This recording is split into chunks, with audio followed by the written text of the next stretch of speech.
Hi, it's Audra Carpenter, and I want to welcome you to this week's episode of Awaken Nation with Brad Szollose. A huge shift is taking place on planet Earth. People seem to be waking up. Tired of the way things used to be, they are creating something brand new and changing the world we live in. My name is Brad Szollose, and I get to sit down with the next generation of idea makers, the disruptors, and the game changers. Everyday people, just like you and me, from all over, who are doing amazing things to Awakened Nation. Hey, everybody. I have a great guest on today, and we're going to talk and go into a deep dive on entrepreneurship. And one of the things that impressed me the most with Audra Carpenter, our guest today, is she talks about taking those ideas and turning them into actual things. Did I say that right, Audra? But Please.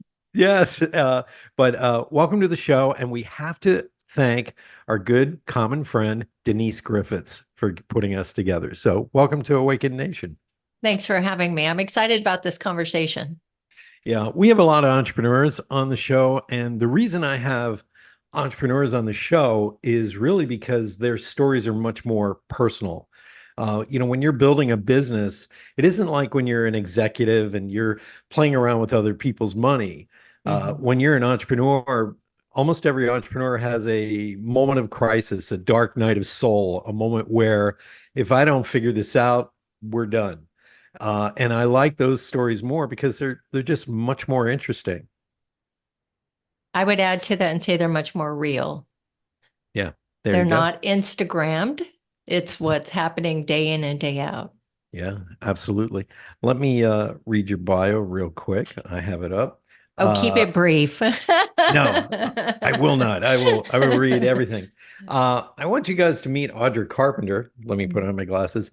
I want you guys to meet Audra Carpenter. She's a dynamic entrepreneur, mentor, and marketing agency owner based in St. Petersburg, Florida. With a wealth of experience at ATEC, ATEC Dynamics, and an education from San Jose State, Audra's expertise spans the realms of business and technology. And this is the big reason coming up why I was very interested to have you on the show. Not only is Audra the driving force behind her successful agency, but she's also a prolific podcaster, hosting both Unlocked by AI and The Mess in the Middle. In Unlocked AI, in Unlocked by AI, she delves into the power of artificial intelligence for lead generation, while The Mess in the Middle offers invaluable guidance to small business owners and entrepreneurs facing challenges. Passionate about entrepreneurship and coaching, Audra shares her insights on AI tools and strategies, illuminating the path to success for countless aspiring entrepreneurs. Today, Audra is going to inspire you to unlock your business potential. Once again, welcome to Awaken Nation. Well, I hope I can live up to all that. I But hope so it's too. it's Very definitely been a exciting. journey. Well, let's start at the beginning. How did you fall into not only being an entrepreneur, but being an agency owner? How did that happen? Wow, that's a good one. I did things kind of backwards. So I did the date my high school sweetheart, get married, have children, get divorced, go to college, start a business. So I kind of did things a little bit differently than the typical person does. But after, I've had jobs, I've been self-employed. I don't have any control things there that I can't lead or I can't follow. I'm 100% okay. Whoever's best qualified should be the one doing it. So I've done both sides, but my first real entrepreneur journey was I opened up coffee shops. So I'm originally from California Hmm. and started a coffee shop. Didn't even drink coffee then. And to say it was a challenge is an understatement. I had no idea what I was doing. And, it was one of those, how do I hire my first person? How do I fire my first person? And my Yeah. firing was kind of like, it's not you, it's me. I don't know what I'm doing. And it just, I had to grow so much as a human to be able to even fit into that role. And fast forward a few months, I'm struggling, but business is coming in. I'm kind of getting the hang of things, but I still can't crack. My big thing then was consistency. So you have a staff of 10, 15 college students, high school students. Everybody does things a little bit differently. Right. It was killing my business because people would come in, and you know this as well as any entrepreneur, you need to read the e-myth, but I couldn't nail that consistency piece. And people were saying, yeah, sometimes it's good, sometimes it's off, it's sweet, it's not sweet, just silly things like that. I was like, I have got to figure out a way to get a consistent product out. My accountant gave me the e-myth. Took me a couple months. I finally dug into it and I was like, oh my goodness, this is how this thing works. And I There you went back go. and restructured everything. 6 months later, I opened my second store. Then I got a coffee cart. Then I moved into a location into our hospital locally. That's what I needed. I needed somebody to map out that framework.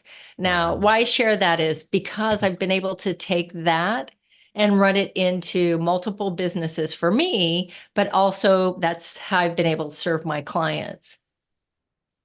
I recommend every Yeah. entrepreneur read Michael Gerber's The E-Myth Revisited. It is a phenomenal book. And when I read it, remember, I had already been an entrepreneur for over 30 years by that point. And I read it and I went, oh, that's why some of my businesses didn't do so well. Uh, Right. and the main crux of the whole journey, and everybody should read it, is you need to stop working in your business and start working on your business. And I hate to say this, but for those of you who started a business based on your passion, if you want that business to grow, you have to give up that passion and run the business. Am I right Mhm. on that one, Audra? 100%. Unless you decide you don't like money and you want to be a nonprofit, go for it. But There you go. if you are a for-profit company, yes, the passion doesn't go away. I think you just don't focus on that as the driver of the company. Right. So fast Ex- forward a handful of years, I moved to the East Coast, moved to Mhm. Maryland. And when I was younger, I was in real estate and I worked for an escrow company. So title and escrow are a little different in California than the East Coast. Went to work for a title company, spent a few years learning how to do real estate on the East Coast. And then I spun off and opened up my own title company. And Wow. I did that. I was licensed in 5 states, did tremendously well. So this is 2001, up to 2008, went through the crash, all that Right. mess. 2009, I was really at the place where, do I keep going in this? I mean, you were around then. The government Yeah. was confused, banks were closing, FHA was struggling. It just wasn't, it didn't have great energy around that industry. And I thought, you know what? I don't think I want to do this anymore. Somebody invited me to a Dan Kennedy event What? and went to a Yeah. insiders, whatever, JKIC back then. And I sat in the room watching people. This was when people just started pitching from stage. So this is 2009. Hmm. And I was like, wait a second, I can still print money like I was through that real estate growth, but I'm not tied to a desk and I don't have this legal obligation. And I mean, to own a title company, you're handling millions and millions of dollars. There's so much you have to account Right. for. And so it was like, well, let me see if I just make a little pivot. How would I get into this industry? Decided to cut my teeth on social media, started offering build outs on Twitter back then. And then it kind of evolved from there. So you start with Twitter. I would drive people to this website and they weren't fixing websites yet. There were no opt-ins. Right. There were brochure sites back then. Right. And then the business owner would say, Audrey, that didn't work. And I'm like, no, no, no. My part worked, but your website's not ready for it. So Right. then I had to learn web design and fast forward 15 years. I've done it all. I personally, because I came up during that time, I actually had to learn it. There Right. wasn't enough people that Yeah. could do it for you back then. Oh, you had to learn So everything. I mean, and I've and I've there done it wasn't like a all. website where you could go and say, "Hey, how No. do I do, optimization?" And No, there yeah. weren't themes yet. I mean, maybe they were just starting to get themes, but we didn't have builders. We didn't have any of that kind of Right. stuff. So I came up kind of old school. So I've personally built over 500 websites. I mean, so I'm a little bit different that way. but only because we had to be if you were going to survive back then as an agency. Yeah. Yeah. Uh, I started the first digital agency to go public on NASDAQ back in the 90s, K2 Good. Design. Uh, Wow. so That's awesome. we were building websites from scratch. So I had a team of programmers. Some of them were Hmm. from MIT, and then I had graphic designers from Pratt, and they were coming together, and we were actually inventing how you would work in the digital age. Wow. Beautiful. And I wrote the book about it called Liquid Leadership. But I understand the struggle back then because we had oh, I remember we were using like Dreamweaver to Yeah. do layouts. And then Yeah. all of a sudden, I think it was, what was it called? Net Zero or Net something. It was a PC based, um, uh, web development tool. You could actually Oh, build your okay. website with that, but it was PC based. And it was just in time for when Macs started to come together with Hmm. IBM's hardware, and so you would get these towers, and then it would run perfectly. Well, not perfectly, but it was better than the previous versions Yeah. of Mac and things like that. So I know the timeline you're on there because it really was. Uh, let's call it the Wild West because It that's really what it was. was back then. You It had to was. invent, and then you'd had to have multiple browsers open in order to get your HTML correct, in Hmm. order to see how it would lay out in the three top browsers at the time. So, man, I take my hat off to you for diving in and learning because that was a crazy time. So It was let's a con- crazy time. let's continue. Okay. So how did this start evolving? Um, it was really word of mouth, then connecting and networking. I mean, it's old school marketing back Yeah. then. We didn't have the sophisticated tools and technology that we have now. People that are starting businesses today have no idea the sacrifices we've made to make Yes. it so easy for them. And with that said, I think people look at it a little bit unappreciative or oversimplified than what really goes into it for a really successful campaign. Yeah, I recently had a client who backed away, not on price, but he was just scared of growth.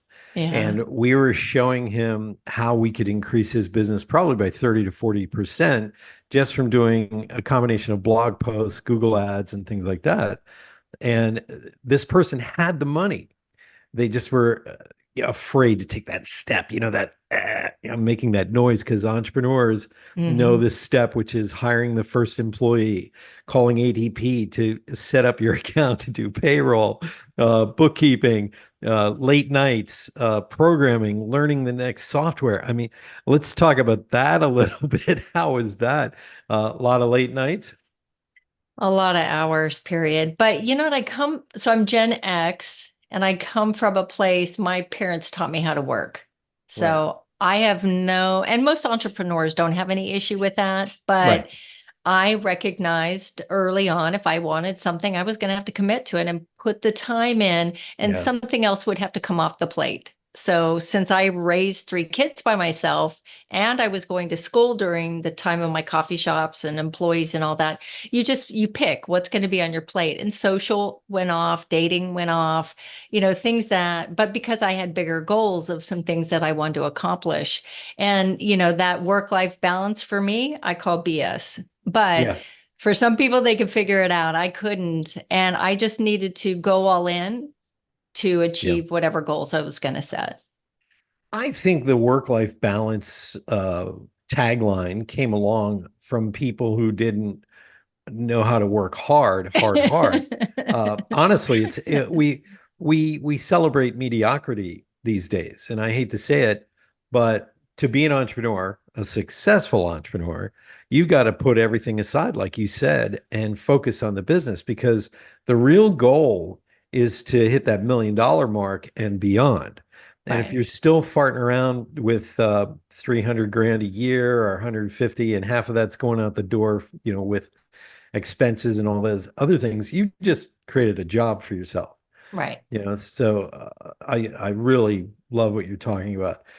Uh, let's take a moment to honor Dan Kennedy. God bless him. People uh, just don't recognize what he did for our industry. Oh my Lord. I Yeah. used to get his No BS Yeah. newsletter, Newsletter. and his opening salvo, his letter from the editor every month.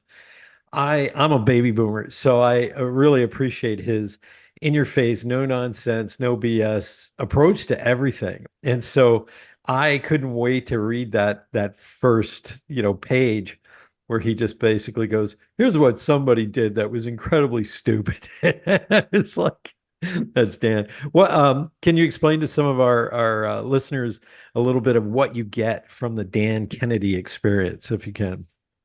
Um, what did I get from being in that all these years? Besides relationships with tremendously talented copywriters, Yeah, really just the value of how to market correctly, yeah, regardless if it's online or offline or in person. I'm kind of like Dan, what you see is what you get. I may come across a little assertive, but you also know where you stand with me. So I'm very yeah. direct. And I appreciate that in his marketing.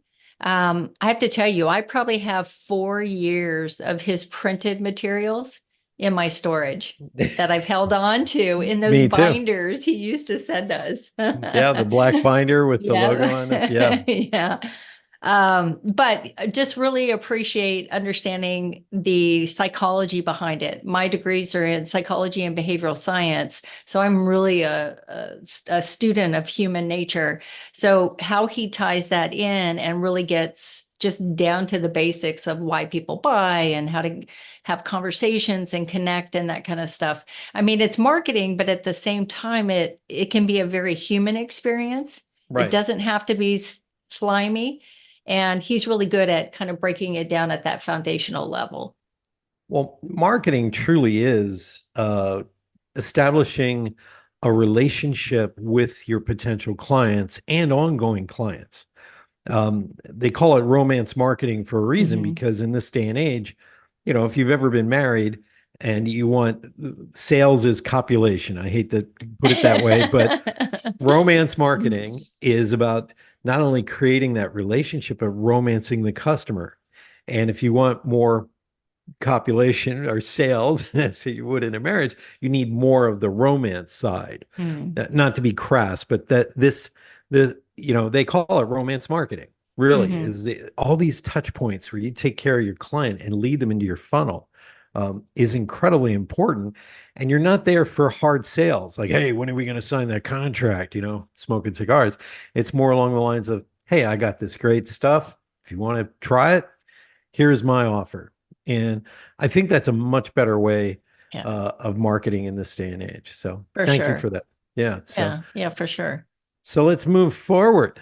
Uh, let's solidify you creating your agency, and at the Okay. same time, let's dig into artificial intelligence, if we may.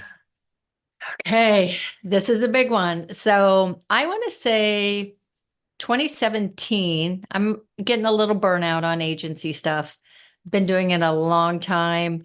I get to that place where, okay, how many more? So my role in the agency, I'm right behind the business owner, Right. right? So the systems I'm building, the strategy, that's really my strong place was going into a company, taking their P&L and finding money. Is it changing systems? Is it changing staff? Is it creating a new funnel? Is it optimizing their email campaigns? What does that look like? So I was typically that front person. And then depending on where I could find money, we would build the stuff out to go along with that. But then it got to a place where I was getting the phone calls. So mind you, a business owner just wrote me a $40,000 check. We're working on things. And then I would get a phone call saying, can you move that image just like a little bit more to the left? Yeah. I'm like, dude, really? Well, can you change that word instead of the and have it say and? Oh man. And it got to where I became just a very high paid project manager, Yeah. and that wasn't fun. I mean, at some point, the money doesn't balance with the tasks that you actually have to do. Yes. And so I kind of started backing up a little bit, saying, I kind of want to rethink this. It can't just be about money. I want to wake up with joy and excitement delivering these services. It's not just about you're at 10 million, let me help you get to 20, right? It's got to be more than just that for me. So started volunteering, and I thought, let me go back and reconnect with the startups. Let me see Right. what that's about. Because I've been working very high end, lots and lots of money and all that kind of good stuff. It started volunteering with an organization called score.org. Yes, I've heard of Score. Yeah. Okay. They're a group of volunteers across the country in the US, and they volunteer and they help with different kinds of phases in a business. Wow. So I'm here in Florida. I started volunteering, teaching workshops, doing mentoring, things like that. It was great. What I walked away with that, I started that in 2017, did it till about 2021, was so today we've done ourselves from a marketing standpoint, we've done ourselves a little bit of a disservice, meaning, yes, marketing, probably 80% of it, I could create a system for you to do it.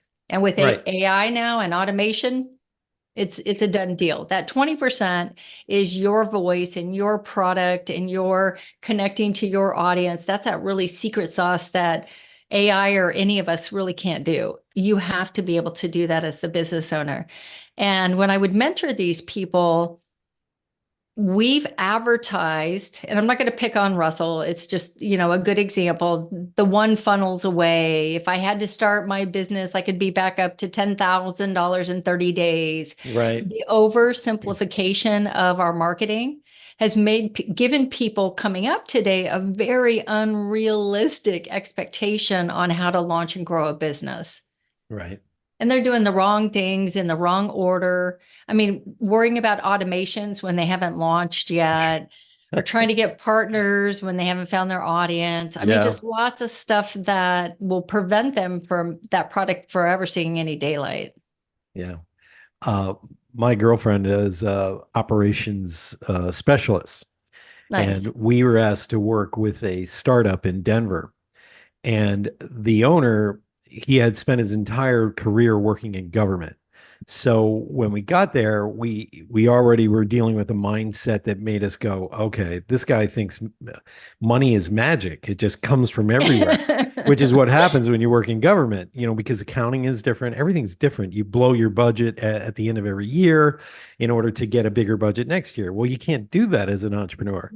So we tried explaining it to him, but we started to lift up the hood, and it was very clear he didn't know what he was doing. And we spent 6 hours on a Sunday with whiteboards all over the conference room trying to come up with a minimum viable product, MVP. Mm-hmm. And after 6 hours, he was like, okay, I think I got it. Now, here's the backstory to that.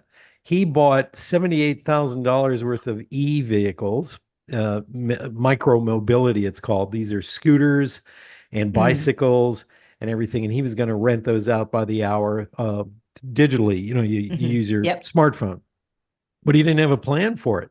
So on a Friday, we got this truck filled with all these, 30 of these bicycles. We had to take them apart.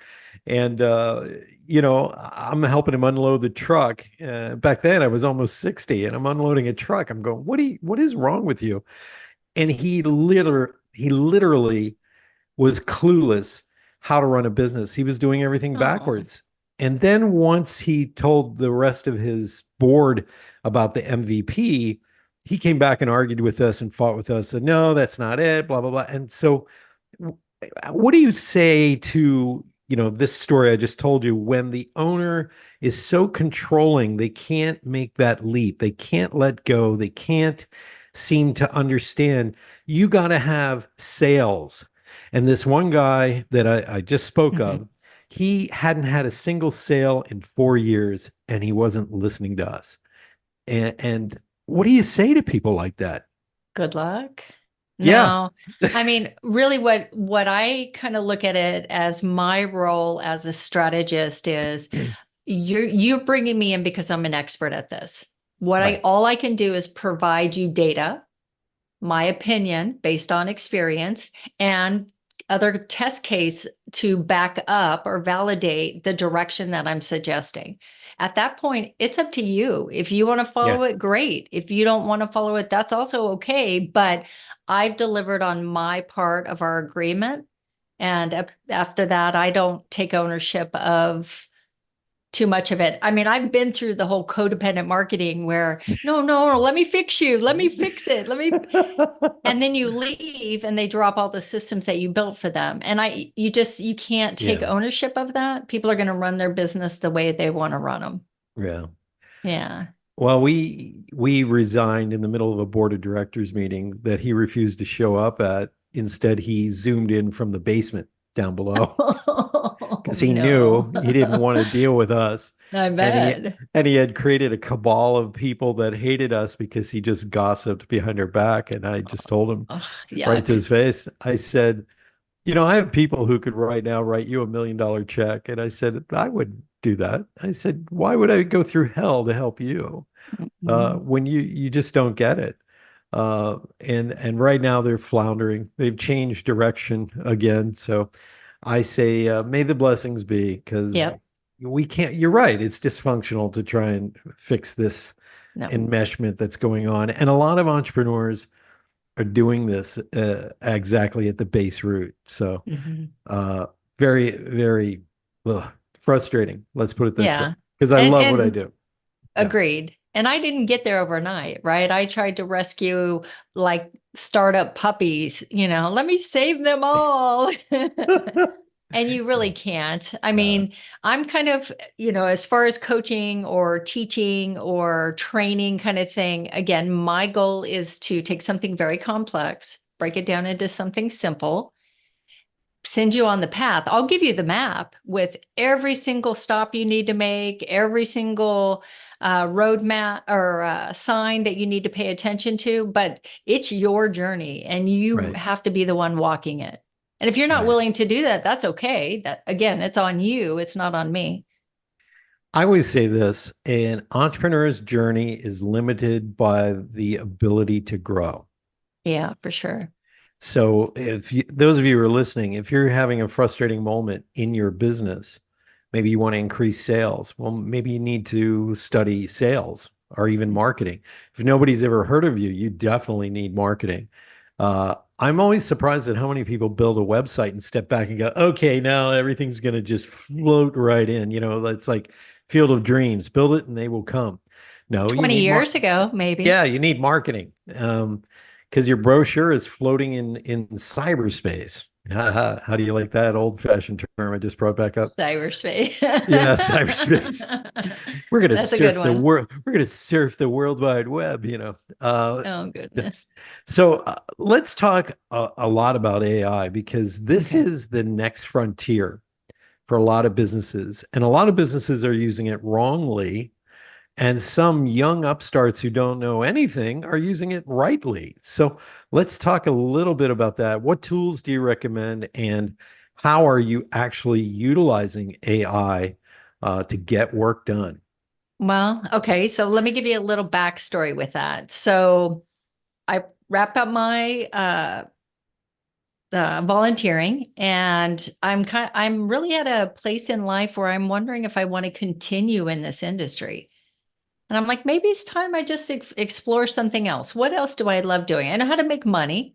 So if I have to start over in something else, that's okay. I want to do something that I'm really passionate about and like, and have the potential to grow it to whatever revenue I want. So then AI starts creeping in, and that kind of got my attention. I'm like, wait a second, maybe I don't want to check out of marketing just yet. And conversion AI came, which is what everybody knows as Jasper. And I think I bought in the first month they launched, and I was like, oh my gosh, what is happening here to our world? Mhm. And was started creating content, super clunky, didn't really get good results. It kind of sucked. But it was, version 1.0. Right. And but I could see the potential of what it was going to do for businesses and for marketing. And so I canceled, then I came back and I canceled, came back, waited for this software, AI to evolve and get better and better. And then ChatGPT came out. And here's something that people, I mean, I'm getting mixed stuff back from people, business owners around AI. Some are afraid of it. Some are like, no, no, I'm not putting my stuff out there. Well, one, they don't Right. recognize if they're on Facebook, Twitter, LinkedIn, they've already put their stuff out Yeah, there. it's too late. Yeah, too late. So it's already out there. But yes, I would not suggest you put your company financials in there or Right. your, if you have any kind of secret sauce, proprietary, don't use AI for that or get Yeah. your own model that's locked down. But some are afraid, some are using it incorrectly, like you said. And then some of us, we are so far down this rabbit hole. It's just, I'm waiting like every day something new comes out. I've got it to a place where I can automate my social media. I don't touch it. Wow. It's done through an automation. I've given it the categories it can talk about. I've given it the tones of voice. I've written a prompt, and OpenAI publishes to my accounts daily. And that's been happening since last August. So you programmed a robot to pretend to be you. Well, That's not pretend to be me. It's writing stuff and I monitor it and I engage with it. Here's what it does for me. I show up consistently. I don't have to overthink things anymore by content calendars and planning and creating images. So it has allowed me, consistency has allowed me to get back that time. And now those 2 hours that I would have spent creating five posts that three people like, I can take that time now and actually go out and engage with people. So not only is my profile consistent and showing up, now I have all this free time where I get to actually go talk to other humans and not worry about that content calendar that I'm going to spend 2 hours with again to get 15 likes. I'm going to go talk to some people. And so it's right. been a beautiful thing. And I've got plenty of data. Some of it I'm testing, some of it I'll try and then change the prompt and do some more edits. And the engagement is there. It's working the system consistent enough to build that up where you can start getting some results from it. Right. It's I'm awesome. impressed. Yeah, I Rob Anspach has turned me on to some of the things he does because he's written over 44 books in the last 10 years Nice. for clients as well as himself, and he writes blog posts constantly, and I know he uses AI to come up with the themes and the topics, and just he'll spend it all day on a Sunday cranking out 55 posts, and then Beautiful. boom, just programs them to automatically do what it has to do. These tools are going to revolutionize how work gets done. So you 100%. either have to dive in, folks, and learn it. Ask your adult younger child who's 30 to 40 years old to teach you. Um, that's what you have to do in order to Mhm. learn this. Or Uh, ask people like me. yeah, I mean, there's plenty of us geeks that remember, I guess back up for a second. Marketing hasn't changed no, over the last year. You're still going to send an email the same way you do today as you did before AI, as you did in 1989. It's just the tools that we're using are evolving. right. How we utilize those tools, that's the new techniques you have to learn. But yes, is it going to affect our job market? Absolutely. It's affecting me. Yeah. Well, the Jetsons reality, of a 4-day work Mhm. week is coming to fruition, or a 4-hour workday is coming to fruition, it seems. But you have to lean into these tools instead of Yeah. leaning back. Uh, I always one of the things that surprised me was the generational differences. I noticed this part and parcel why I wrote Liquid Leadership. I could see the technology was coming along, Mhm. augmented reality, AI, things like that. But I really started to see that each generation that embraced a lot of this technology, it changed their behavior and their buying patterns. Mm. And so I wrote all about that.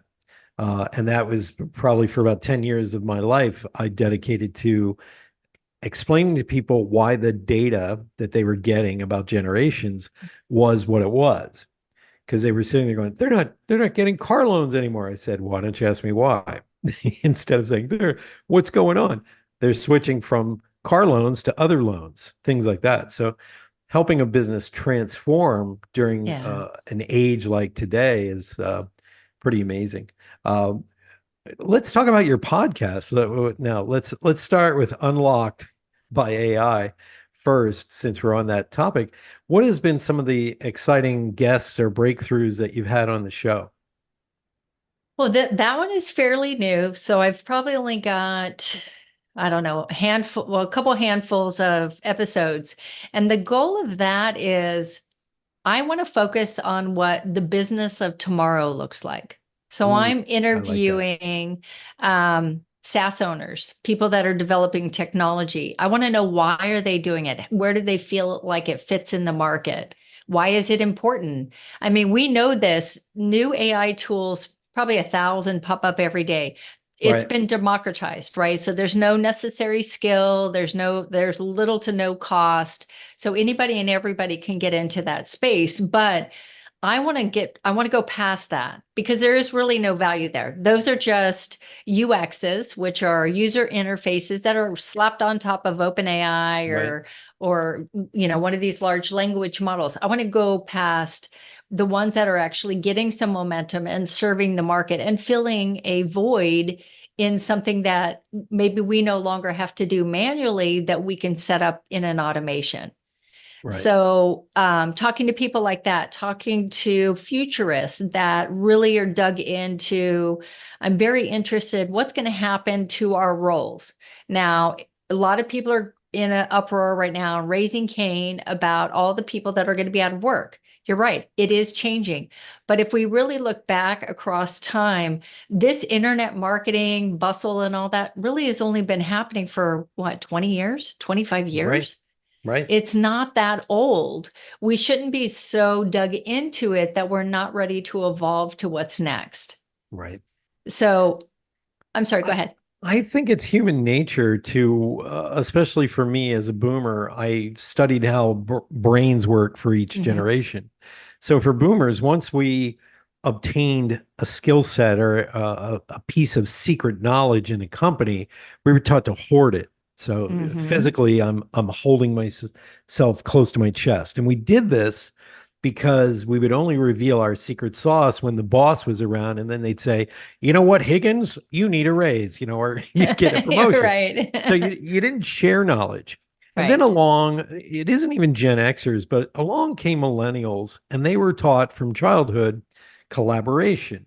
They were taught to work as a team in Hmm. these multiplayer game systems where they could go online and they could choose people to be on a team, and each Yeah. team player had a strength. And so they learned this peer to peer work environment where you share knowledge and your weakest link has to be taught more, and you had to nurture each other. So they grew up with that in the base of their brain, Hmm. so to speak. So they're used to working in a more collaborative environment where they help each other. So knowledge hoarding is done. It It's has to done. be. It And is in done. every organization, I am actually surprised that they've gotten rid of the training departments. They usually farm that out to someone else, Hmm. because a lot of people, that was their full-time career, which was in internal training, learning, and development. And now that has been off-sited to some other company in a lot of ways. Hmm. And I feel they're doing a disservice when they do that, because it should be a part of your culture. Learning, continuous learning should be part of the corporate culture. I feel, anyways. What do you think on that? I do. I agree that it should be part of the company, but with AI, it does change that equation. Now, I'm from the same era, meaning the more knowledgeable you are, the more you won, period. Right, right. But the OpenAI and Gemini and these tools, they've indexed the internet. We Hmm. don't need to know knowledge anymore. So we should take that skill or that desire to learn or desire to acquire knowledge and turn it into what is the other side of that. So if these large language models offer all the knowledge, I don't have to learn it anymore. What am I going to use my brain for, my skills for? This next evolution that we're going into is from the information age to what I'm calling the distribution age. And what that means is I don't need to manage the knowledge anymore. Now I need to manage what we do with that knowledge. So this Mm, is where strategy is going to be really important. If you think about a company like Amazon, they had manual workers, right, for many, many years before they brought in machines to do the packaging and all that kind of good right, stuff. Okay, once you remove that human element, they still have to have humans overwatch the process, right? right. Overwatch the machines and the systems. That's what we're going to need.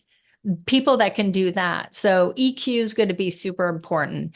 Your power skills, which I guess a lot of people call soft skills, I call them power skills. Yes. Those kind of things are really going to matter. And the ones that say, no, no, no, I'm not going to learn AI. I'm old school. I'm going to write it out by hand. You can do that. There's still going to be people that are going to look for that. But growing and scaling a company in this new industry or in this new timeline, it's going to be super tough. I've automated blog posts, automated onboarding for summits, automated newsletters, automated social media. What else have I done? Automated podcast marketing. I could take a podcast and go all the way through and have it create social post, a blog post, a YouTube script, an email in a matter of about 3 minutes. Wow. So it's there. I mean, grab it. I'm impressed. Very impressed. It's That fun. it is. It is fun. And you have to make it fun. It's just a matter of carving out time. And I think a lot of Yeah, entrepreneurs feel exhausted it at the is end a of the day. lot. But if Audra can do it with three Come kids, running a on. business and doing, you can do it too. Okay. Let's go into the mess in the middle. And I know you're big on transforming ideas into success. Yeah. So let's talk a little bit about that. Sure, sure. So I probably tried to start a podcast 10 times over the last Yeah. 10 years. Could not find an angle that I was congruent with. I even went as far as probably recording 30 episodes. I never published them. Here was why. When it came up, everybody that I interviewed, we were in that growth spurt where mindset and Tony Robbins and all that stuff was really kind of becoming acceptable to Right. do your personal work and go through that. And every single person I interviewed almost said the same thing because everybody was learning from the same leaders. Right. And I was like, I can't publish this. There's nothing unique about this content. Yeah. And so I kind of parked it and let it go for a handful of years and went through the mentoring and doing things like that. And I thought, now I found a spot where I can shine. I want to be that voice to say, you know what, you guys, working through the middle is stinking hard. And if anybody tells you different, they're not giving you the whole puzzle. Yeah. Entrepreneurship is getting in the muck, rolling up your sleeves. Sometimes you're the only person who can take out the garbage at the end of the day. And Yeah. then the best story I have from this is I had Bruce Libman, a good friend of mine. He asked me to sit on a panel. And Audra, I don't know if this has ever happened to you, but you look at the other people on the panel and you're thinking, why in the hell am I on this panel? These people are amazing, heavy hitters, but multimillionaires, people who own their businesses and coaches. And I looked at Bruce quietly in the corner. I said, why do you have me on this panel? I'm nothing. He goes, Brad, in his New York accent, he goes, you know what it's like to bleed in the trenches. You know what it's like to bite your fingernails on a Thursday night trying to figure out how to make payroll. And that's when I went, oh, book smarts versus in the trenches smarts. Hmm. And I feel more and more colleges need people like you to Yeah. teach what it's really like in the trenches because 95% of business gurus, people who are writing books and teaching at our top universities and colleges have never owned a business. Right. And they're giving out advice that is bad. Or and outdated. It outdated. might be accurate, but it's typically very Yeah. outdated. I'm like, nah, we haven't done that since The 2007. Reagan era. Yeah. Yeah. Uh, I agree with you on that because we are moving at the speed of technology now. Mm, And I always warn people, I say, that young kid in the corner that has the purple hair that you can't stand is working on, leaving the company and creating a competition against you, doing the same thing you're doing, but they're using technology. You mentioned SaaS companies. For those of you mhm, who don't know what SaaS is, it's software as a service company. In other words, they just sell and license software to multiple companies that utilize it for automation and other things, enterprise software, things like that. They can walk away and scratch their head. This employee that you may not like can walk away, scratch his head, and go, I can replace all those people with software with my own company, and they mm. do 9 times out of 10. That's how Netflix started. It was a middle finger to Blockbuster. So you got to get it together, folks. You got to get it Anyways, together. yeah, Well, to put a bow on the AI thing, what I would ask people to take away is one, marketing's not any different than it was before ChatGPT came out. Marketing still has to happen. There's still a series of steps or a series of actions that need to be done to achieve whatever that outcome is. Some of you will keep doing it manually. Many of us will learn how to take those tasks and get AI to support it. So I can get out content better, faster, with better results, with more affordable.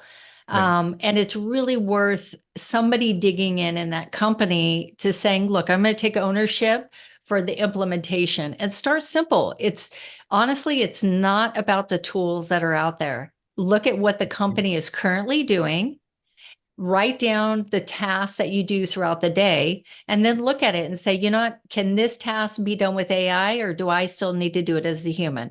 Nope. right, Okay, I'm going to keep doing it. Technology's not there yet.